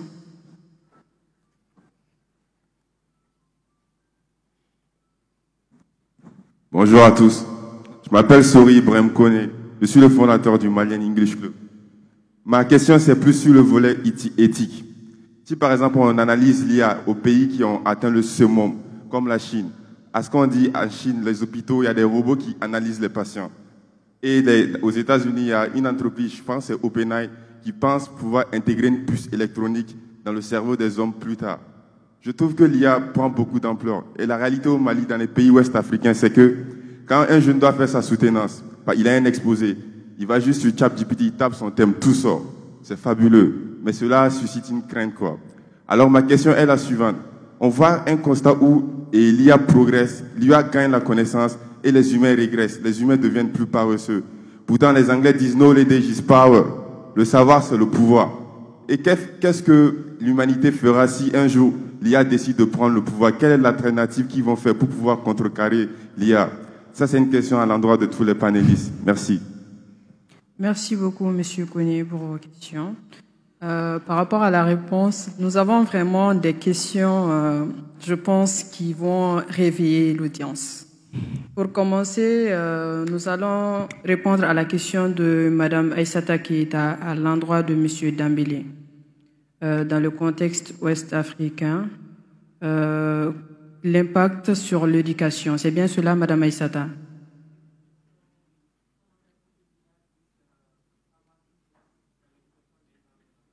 Voilà. Monsieur Dambélé, vous avez la parole. D'accord. Merci beaucoup pour la question, Madame Keita. Je pense que c'est une question très intéressante. Et le problème, c'est que nous, on le fait, mais c'est pas chose facile. Donc, je dois avouer que toutes nos formations sont centrées à Bamako. Donc, Bamako n'est qu'une petite partie du Mali, il y a les autres régions. Donc, malheureusement, tout est ici. Donc, là, en ce qui concerne pour les livres, parce que c'était un financement de Bill Gates qui concernait l'éducation. Donc, c'était qu'est-ce qu'on peut faire avec l'IA générative. C'était vraiment le thème. Et on a reçu le financement. Donc, on a réfléchi, OK, si on développe des livres ici pour les Bamakois, est-ce que les autres vont accéder à ça? Donc, c'est difficile parce que peut-être quand tu pars dans les villages, tu trouveras qu'il n'y a même pas de téléphone. S'il y a le téléphone, il n'y a pas de connexion Internet. Donc, c'est difficile. Comment est-ce qu'ils vont accéder à ça? Donc, c'est pourquoi on a pensé à l'idée des livres. Donc, OK, on va utiliser l'IA. Au lieu de faire utiliser l'IA directement, OK, on va utiliser l'IA maintenant pour créer une solution. Donc, ces livres peuvent être imprimés. Donc, ces livres, vous pouvez les avoir sur Bloom Library. Donc, quand vous partez c'est une application qui est en ligne, Bloom Library. Quand vous partez là-bas, vous avez accès aux livres. Donc, c'est illustré. Donc, c'est illustré, les enfants peuvent lire avec les images, donc c'est plus facile. Donc, ça, c'était notre politique de comment est-ce qu'on peut atteindre un grand nombre de personnes. Mais si toutefois, s'il y a, quelqu'un a parlé d'infrastructures, s'il y a ces infrastructures aujourd'hui, là où on peut accéder à des coins très éloignés, pas seulement Bamako, ça sera plus facile de le faire. Donc, c'est une question très difficile à répondre dans un contexte là où il n'y a pas assez d'infrastructures vraiment. Donc, nous sommes vraiment concentrés sur Bamako. Et désolé pour ça. Merci beaucoup, Monsieur Dambélé. Après, Madame Keita avait deux questions. Une question adressée à Monsieur Savadogo et à Monsieur Diarra sur comment encadrer la supervision. C'est bien cela, Madame?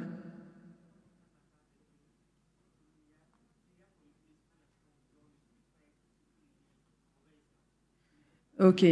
Je vais commencer par Monsieur Savadogo pour répondre à la question de Madame. Ok, merci beaucoup.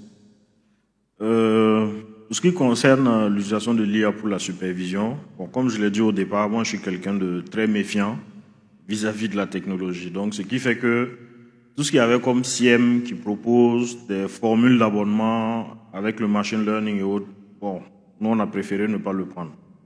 Voilà, on préfère peut-être aller de façon fastidieuse dans un premier temps. Voilà, quitte à concevoir notre propre algorithme en fait, voilà, et pouvoir l'implémenter. Là, on maîtrise, je vais dire, l'algorithme de bout en bout. Voilà. Donc, ce qui nous a amené maintenant à peut-être utiliser la solution, ou en tout cas envisager l'utilisation de la solution de notre confrère aux États-Unis, c'est que, en fait, c'est ça. Il a créé l'algorithme lui-même, d'accord, et elle est très éprouvée. Et comme mon collègue l'a rappelé, il travaille vraiment de très près avec le gouvernement américain et canadien, en fait. Donc, c'est ces questions-là qui ont fait que, voilà, on a eu un peu confiance, en fait. Sinon, pour tout ce qu'il y a comme IA public, perso, voilà, je préfère ne pas utiliser. J'utilise ce que je connais. Monsieur, avez-vous une contribution? Est-ce qu'on peut avoir un micro-baladeur, s'il vous plaît?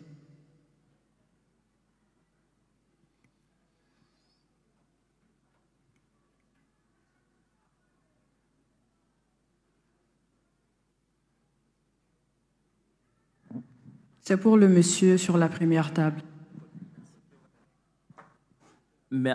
Merci beaucoup. Excusez-moi d'intervenir de la sorte. C'est bon? Si vous pouvez vous mettre debout et commencer par vous présenter, s'il vous plaît. Je suis Adama Berthe, je suis ingénieur consultant en cybersécurité. Alors, j'interviens de la sorte parce que vous avez précisé qu'il travaille avec le gouvernement américain et également le gouvernement canadien. C'est ça. Alors, bien vrai qu'il soit de la diaspora, je trouve que c'est un point assez important pour ne pas accorder directement 100% de confiance à ces solutions. Quelqu'un parlait tantôt de Patriot Act, vous voyez, des Cloud Act. Il y en a beaucoup. Alors, toutes ces structures réellement qui sont en partenariat avec ces pays doivent être réellement vues de façon plus détaillée. Vous voyez? Donc, pour moi, réellement, ça devrait être une raison de ne pas les accorder tout de suite le 100% de confiance, bien vrai que la solution émane d'un compatriote. Vous voyez, c'est juste pour attirer l'attention dessus. D'accord. Merci. Merci beaucoup, M. Berthet. Merci beaucoup pour votre contribution. Donc, peut-être que je vais repréciser des éléments. Bon, quand il dit qu'il travaille avec... Déjà, il ne travaille pas pour le gouvernement. D'accord? Il est accrédité pour assister en cas d'incident. Okay? Par exemple, quand il y a des incidents et que le gouvernement a besoin d'appui, donc on peut lui faire appel, en fait. Donc, ces personnes-là, il y a un ensemble de certifications par lesquelles tu dois passer pour prouver que déjà tu as la compétence et que tu es fiable, en fait. Donc, il a ces certifications, mais il ne travaille pas pour, on va dire, le gouvernement. Et comme je l'ai dit aussi, nous sommes en phase d'expérimentation, donc on ne ouvre pas ça tout de suite à tous nos systèmes critiques, en fait. Merci. Merci beaucoup. La même question est valable pour M. Diarra. D'accord. Comme il a dit, hein, il faut faire confiance, mais jusqu'à un certain niveau. En fait, quand on dit ça aide dans, on va dire quoi, dans la surveillance, déjà, tous ces systèmes-là, que ce soit des systèmes propriétaires ou autres, ça va rejoindre un peu sa question. À un moment donné, c'est OK, ça appartient à tel pays et il y a tel acte, on ne l'utilise pas. Il n'y a pas de souci. Mais le souci est que l'analyse manuelle, en fait, a des limites qui sont avérées, qui sont évidentes. OK? Donc, peut-être je trouverais un compromis entre les deux. Mais ça aussi, ça soulève la question de compétences et d'infrastructures que l'autre monsieur a posée, sur lequel je vais revenir après. Quand on prend, par exemple, Cortez ou peut-être plusieurs autres modèles, vous avez les modèles sur lesquels les systèmes IA sont développés, en fait, on les développe, on les certifie, en tout cas pour pouvoir être utilisés à grande échelle, et on les met sur un dépôt, comme voilà, tout document, textes légaux qu'on met sur notre journal officiel. Le dépôt s'appelle Hugging Face. Okay? C'est accrédité et autres choses. Bon, les modèles quand même qui ont leur approbation et d'autres accréditations comme ISO 42001, voilà, ont quand même, peuvent passer le filtre à un certain niveau. Mais comme il a dit, c'est un choix à faire. Okay? C'est ISO autre chose, c'est fait par des structures, en tout cas, pour la majorité des cas, américains ou autre chose. Bon, si le Cloud Act et le Patriot Act englobent un peu tout ça, voilà, les X se posent. Donc, c'est une question qu'on ne peut pas trancher juste avec un argument. Voilà, on fait comme ça. C'est la décision à prendre. Je vais peut-être profiter pour essayer de repréciser un peu, ce qui va un peu dans le même sens. Et quand je dis limité, ça rejoint un peu ce que vous avez dit. Ces solutions-là, c'est des outils d'aide. C'est pourquoi, après l'utilisation, il y a des audits qu'on doit faire. Quand on doit développer ces systèmes-là, en fait, il faut s'assurer que les dépendances du système, le module et autres choses, sont certifiés, ils ont une certaine fiabilité. Même après le travail, il faut quand même pouvoir souvent, de temps à autre, faire de l'expertise humaine. Voilà. Donc, si on essaie de combiner tout ça, peut-être ça peut nous permettre de sortir un peu la tête de l'eau, mais même là, voilà. Voilà. Merci beaucoup, Monsieur Diarra. J'espère que les experts ont répondu à vos questions, Madame Keïta. Il y avait Monsieur Youssouf qui avait une question pour Monsieur Yonli par rapport au CAPTCHA. Donc bien, merci pour la question. C'est vrai, vous l'avez mentionné, c'était quand même assez récent, depuis que ChatGPT permet dorénavant d'avoir accès au navigateur, et donc c'est devenu beaucoup plus compliqué de mettre en place des vrais CAPTCHA. Mais je pense que vous avez un peu donné un début de solution. Je pense que pour tout ce qui est formulaire critique, formulaire d'inscription et autres, c'est vraiment de mettre en place des solutions d'OTP. C'est vrai, les SMS, parfois, ça coûte plus cher. Les emails, ça coûte un peu moins cher. Et à part ça, il y a aussi, vous pouvez mettre en place une solution de latence volontaire. Parce qu'en général, c'est des outils qui vont très rapidement. de base, les CAPTCHA ont été créés pour éviter justement ce genre de cas-là, où on peut bombarder une API, on peut bombarder un système. Si vous mettez en place une latence, qui fait que lorsque vous envoyez, je sais pas, 10 SMS à la fois sur 2 secondes, c'est vraiment pas normal, c'est vraiment un robot. Donc si vous mettez en place ce genre de solution-là, vous mettez une rate limit, comme ça s'appelle, pour vraiment vous assurer que c'est vraiment un humain qui envoie et que derrière, en général, vous essayez le maximum de mettre des solutions de OTP en place. Je pense que ça permettrait dans un premier temps le fait que ces IA-là ne puissent pas directement se connecter. Parce que c'est assez récent, je pense que bientôt aussi il y aura des solutions pour pouvoir pallier à cela. Vous pouvez aussi utiliser Cloudflare. Cloudflare, ils ont une solution que je pense qui s'appelle Cloudflare Store Still. Vous pouvez utiliser, qui fait aussi beaucoup de recherche serveur, pour pouvoir empêcher vraiment que ce soit des bots qui puissent se connecter à des plateformes web et faire des posts ou quelque chose comme ça. Donc je pense que vraiment si vous alliez ça dans un premier temps, le temps qui est, je pense, un retour, on va dire, ou un CAPTCHA amélioré, je pense que dans un premier temps, ça pourrait éviter ce genre d'attaque. Merci beaucoup, Monsieur Yonli, pour ces éclaircissements. La prochaine question est pour Monsieur Alou Dambélé par rapport à la raison pour laquelle les livres sont déjà disponibles dans nos langues et pourquoi ne pas également intégrer l'anglais, parce qu'aujourd'hui, lorsque nos enfants partent à l'international pour des compétitions, ils ont des problèmes suite à la langue. Ok, d'accord. Nous avons choisi le Bamarakan. Je pense que c'est une question d'intérêt national, parce que c'est vrai, on peut apprendre l'anglais. On sait que si on doit quitter le Mali ou bien aller ailleurs, il faut parler l'anglais. Mais cela n'empêche, il y a une raison valable, parce que juste imaginez, vous apprenez à un enfant en français. Quelqu'un qui est né au Mali, bon, laissons Bamako passer, vous allez voir que les enfants ici, qui sont au Bamako ici, le papa parle le français, la maman parle le français, donc c'est plus facile. C'est plus facile pour cet enfant. Mais si vous partez dans des endroits où, je vais prendre juste mon exemple, c'est encore plus facile, ok? Donc, quand je partais à l'école, mon père n'a pas été à l'école, ma mère n'a pas été à l'école, je ne comprenais même pas le Bambara.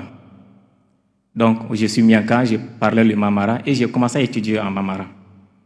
Oui, j'ai commencé à étudier le Mamara, je comprenais tout. Le professeur, il parle, je le comprends, ce qu'il dit, je comprends clairement. Donc, c'est plus facile pour moi. Donc, les langues nationales de base est très importante pour la compréhension. Et ça, c'est la lecture. Et si vous partez pour les notions les plus complexes en mathématiques et autres, donc pour un enfant qui n'est pas habitué à parler le français dès la base, il va fournir 2 efforts. Le premier effort, c'est de chercher à comprendre ce que vous êtes en train de dire en français ou en anglais. Et le deuxième effort, c'est de comprendre ce que vous voulez l'expliquer comme équation mathématique, par exemple. Ce genre de choses. Donc, les langues nationales ont une très grande importance. On sait bien évidemment, quand vous partez dans certains pays, peut-être en Chine, les Chinois, ils parlent chinois, ça c'est clair. Mais s'ils doivent voyager, ils doivent parler anglais. On est d'accord là-dessus. Vous parlez dans un pays arabe, ils vont parler arabe. Mais pour voyager, ils doivent parler anglais. Même les Français, pour voyager, ils doivent parler l'anglais. Donc, l'anglais, c'est une langue internationale. Donc, le motif pour lequel nous avons pris le Bambara, c'est que nous devons mettre en valeur nos propres langues. Ça, c'est la raison. Donc, maintenant, oui, si on doit quitter, aller à l'international, c'est vrai. Moi-même, j'ai voyagé et j'ai l'expérience. Quand j'ai parti aux États-Unis, c'était compliqué parce que je ne comprenais pas l'anglais. À l'aéroport, c'était chaud, très chaud. Donc, un chien a détecté quelque chose dans la vallée des nez de nos enfants et c'était problématique. Donc, la dame parlait, nous, on ne comprenait pas. Donc, j'étais obligé d'aller chercher quelqu'un qui comprenait français et anglais. Là aussi, c'était pas top. Donc, je comprends très bien. Donc, ce qui fait que chez nous, au Mali, c'est qu'en tout cas, nos équipes que nous formons pour aller faire la compétition, tout le programme, c'est en anglais. Donc, ça n'a rien à voir avec les livres. Donc, tout le programme, c'est en anglais. Donc, ils sont initiés en anglais. Même les ressources sont en anglais. Par exemple, les enfants qui sont partis pour la Chine, c'était clair. Bon, il y avait certains enfants qui, dans leurs écoles, ça allait en anglais, mais il y a certains enfants qui n'avaient pas cette culture. Donc, vous devez tout lire en anglais, vous devez vous former, l'auto-formation, ce genre de choses. Donc, pour moi, il n'y a pas de compromis, au fait. On peut apprendre dans nos langues nationales ici pour faire grandes choses, c'est évident. Mais cela n'empêche aussi, il faut aussi apprendre la langue de l'international, comme l'anglais par exemple, pour les voyages et ce genre de choses, pour les affaires ou autre chose. Donc ça, c'est un peu les raisons pour lesquelles voilà, nous avons opté pour les langues nationales. Merci. Je ne sais pas si j'ai répondu à la question. Merci. Madame, on espère avoir répondu à votre première question. Merci beaucoup à M. Dambélé pour votre intervention. La deuxième question était adressée à M. Savadogo par rapport à une solution déployée au Burkina. Merci beaucoup. Bon, je crois que c'est concernant l'application Faso Transparency. OK. Pour ce qui concerne le cas du Burkina Faso, il y a 2 textes majeurs. Donc, il y a la loi sur la protection des données à caractère personnel qui est vraiment en vigueur. Bon, je pense que la première version, c'était 2024, elle a été relue en 2021. Donc, pour tout ce qu'il y a comme système qui traite des données à caractère personnel, vous avez obligation de faire une déclaration donc, au niveau de la Commission de l'informatique et des libertés. Donc, eux vont procéder à un ensemble de checks pour s'assurer déjà de l'utilisation des données et autres. Donc, elle n'est pas détournée. D'accord. Et récemment aussi, il y a un décret qui a été adopté donc, au niveau de notre ministère de tutelle donc, pour instituer un avis de non-objection de l'ANSSI pour tout ce qui concerne les applications qui seront mises à l'usage du public. Donc, vous avez obligation de venir à l'ANSSI pour des tests. Voilà, et c'est après cet avis de non-objection que vous pouvez la mettre en exploitation. Donc, c'est vrai que ce texte est récent, mais on essaie quand même de sensibiliser les gens. En tout cas, pour tout ce qu'il y a comme structure étatique, c'est systématique.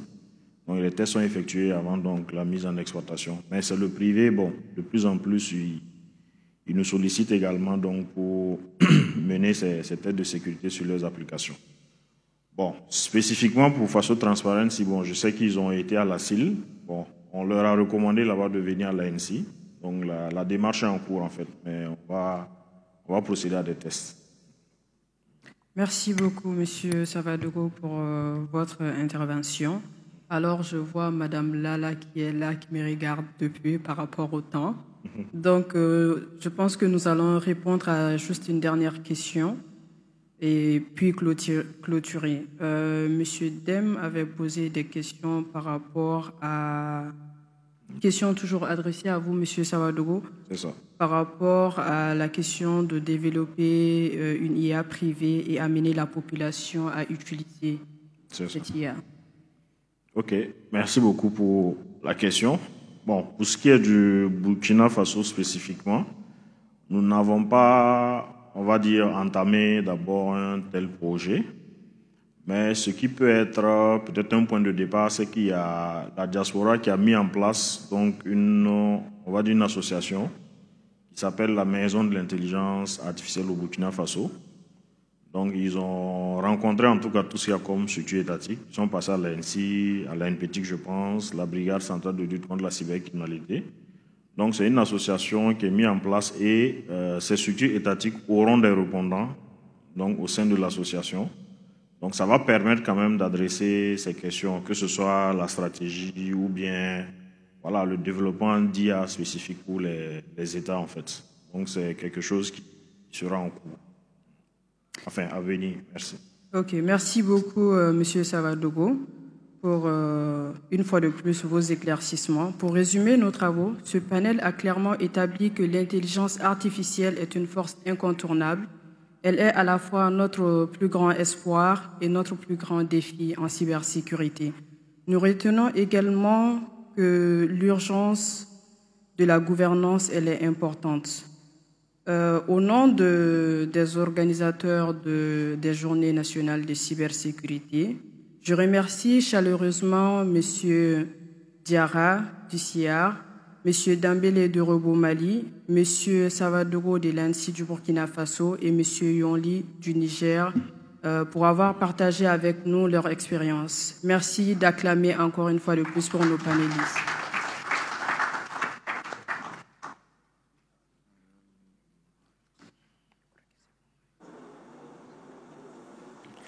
Parfait. On les acclame encore une fois, s'il vous plaît. Hein? Je crois que c'est l'un des panels qui a eu le plus large de temps, n'est-ce pas? Pour ceux qui étaient là pour les autres. Hein? Ils ont eu à peu près 20 minutes pour la série de questions-réponses. Alors, je vous remercie, chers intervenants, Madame la modératrice, et je vous prie de vous mettre debout pour la photo de famille. Et tout juste après ça, nous allons nous diriger sur la terrasse à droite pour la pause café. Par la suite, nous avons un laps de temps et nous allons faire le déjeuner à 12h30 dans le hall de presse comme hier et nous allons revenir en salle à 14h30 pour la cérémonie de clôture. C'est bon, ça vous va? C'est un programme assez léger, n'est-ce pas? Oui? Non? Oui, parfait. Oui, la photo de